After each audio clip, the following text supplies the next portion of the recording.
Sun Tzu dice: la guerra es de vital importancia para el Estado. Es el dominio de la vida o de la muerte, el camino hacia la supervivencia o la pérdida del imperio. Es forzoso manejarla bien. No reflexionar seriamente sobre todo lo que le concierne es dar prueba de una culpable indiferencia en lo que respecta a la conservación o pérdida de lo que nos es más querido, y ello no debe ocurrir entre nosotros. Hay que valorarla en términos de 5 factores fundamentales y hacer comparaciones entre diversas condiciones de los bandos rivales con vistas a determinar el resultado de la guerra. El primero de estos factores es la doctrina, el segundo, el tiempo, el tercero, el terreno, el cuarto, el mando, y el quinto, la disciplina. La doctrina significa aquello que hace que el pueblo esté en armonía con su gobernante, de modo que le siga donde sea, sin temer por sus vidas ni a correr cualquier peligro. El tiempo significa el yin y el yang, la noche y el día, el frío y el calor, días despejados o lluviosos, y el cambio de las estaciones. El terreno implica las distancias y hace referencia a dónde es fácil o difícil desplazarse, y si es campo abierto o lugares estrechos.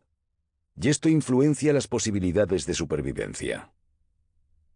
El mando ha de tener como cualidades sabiduría, sinceridad, benevolencia, coraje y disciplina. Por último, la disciplina ha de ser comprendida como la organización del ejército, las graduaciones y rangos entre los oficiales, la regulación de las rutas de suministros y la provisión de material militar al ejército. Estos 5 factores fundamentales han de ser conocidos por cada general. Aquel que los domina vence, aquel que no sale derrotado. Por lo tanto, al trazar los planes, han de compararse los siguientes 7 factores, valorando cada uno con el mayor cuidado. ¿Qué dirigente es más sabio y capaz? ¿Qué comandante posee el mayor talento? ¿Qué ejército obtiene ventajas de la naturaleza y el terreno? ¿En qué ejército se observan mejor las regulaciones y las instrucciones? ¿Qué tropas son más fuertes? ¿Qué ejército tiene oficiales y tropas mejor entrenadas? ¿Qué ejército administra recompensas y castigos de forma más justa? Mediante el estudio de estos 7 factores, seré capaz de adivinar cuál de los 2 bandos saldrá victorioso y cuál será derrotado. El general que siga mi consejo es seguro que vencerá. Ese general ha de ser mantenido al mando. Aquel que ignore mi consejo ciertamente será derrotado. Ese debe ser destituido. Tras prestar atención a mi consejo y planes, el general debe crear una situación que contribuya a su cumplimiento. Por situación quiero decir que debe tomar en consideración la situación del campo y actuar de acuerdo con lo que le es ventajoso. El arte de la guerra se basa en el engaño. Por lo tanto, cuando es capaz de atacar, ha de aparentar incapacidad. Cuando las tropas se mueven, aparentar inactividad.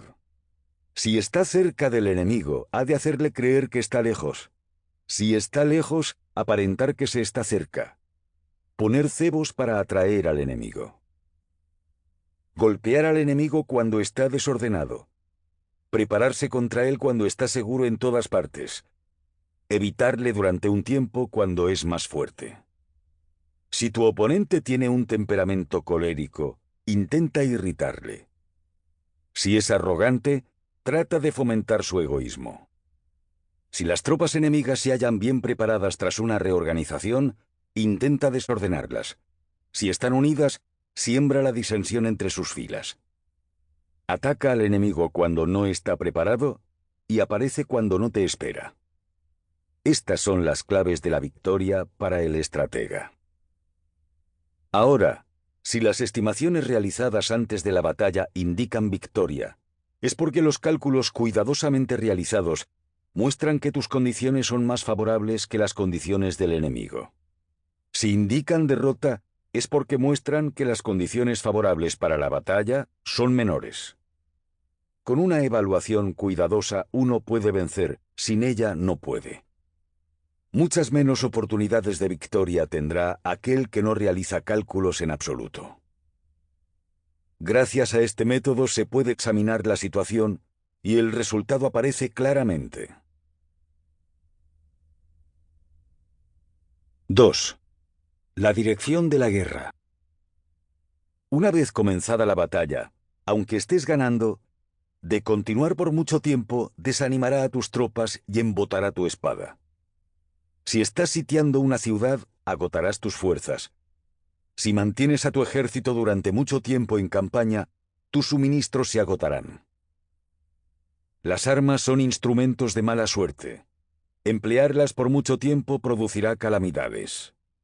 Como se ha dicho, los que a hierro matan, a hierro mueren. Cuando tus tropas están desanimadas, tu espada embotada, agotadas tus fuerzas y tus suministros son escasos, hasta los tuyos se aprovecharán de tu debilidad para sublevarse. Entonces, aunque tengas consejeros sabios, al final no podrás hacer que las cosas salgan bien. Por esta causa, he oído hablar de operaciones militares que han sido torpes y repentinas, pero nunca he visto a ningún experto en el arte de la guerra que mantuviese la campaña por mucho tiempo. Nunca es beneficioso para un país dejar que una operación militar se prolongue por mucho tiempo. Como se dice comúnmente, sé rápido como el trueno que retumba antes de que hayas podido taparte los oídos, veloz como el relámpago que relumbra antes de haber podido pestañear. Por lo tanto, los que no son totalmente conscientes de la desventaja de servirse de las armas, no pueden ser totalmente conscientes de las ventajas de utilizarlas. Los que utilizan los medios militares con pericia, no activan a sus tropas 2 veces, ni proporcionan alimentos en 3 ocasiones, con un mismo objetivo. Esto quiere decir que no se debe movilizar al pueblo más de una vez por campaña, y que inmediatamente después de alcanzar la victoria, no se debe regresar al propio país para hacer una segunda movilización. Al principio esto significa proporcionar alimentos para las propias tropas, pero después se quitan los alimentos al enemigo. Si tomas los suministros de armas de tu propio país, pero quitas los alimentos al enemigo, puedes estar bien abastecido de armamento y de provisiones. Cuando un país se empobrece a causa de las operaciones militares, se debe al transporte de provisiones desde un lugar distante. Si las transportas desde un lugar distante, el pueblo se empobrecerá. Los que habitan cerca de donde está el ejército pueden vender sus cosechas a precios elevados, pero se acaba de este modo el bienestar de la mayoría de la población. Cuando se transportan las provisiones muy lejos, la gente se arruina a causa del alto costo. En los mercados cercanos al ejército, los precios de las mercancías se aumentan. Por lo tanto, las largas campañas militares constituyen una lacra para el país. Cuando se agotan los recursos, los impuestos se recaudan bajo presión. Cuando el poder y los recursos se han agotado, se arruina el propio país. Se priva al pueblo de gran parte de su presupuesto, mientras que los gastos del gobierno para armamento se elevan. Los habitantes constituyen la base de un país. Los alimentos son la felicidad del pueblo. El príncipe debe respetar este hecho y ser sobrio y austero en sus gastos públicos. En consecuencia, un general inteligente lucha por desproveer al enemigo de sus alimentos. Cada porción de alimentos tomados al enemigo equivale a 20 que te suministras a ti mismo.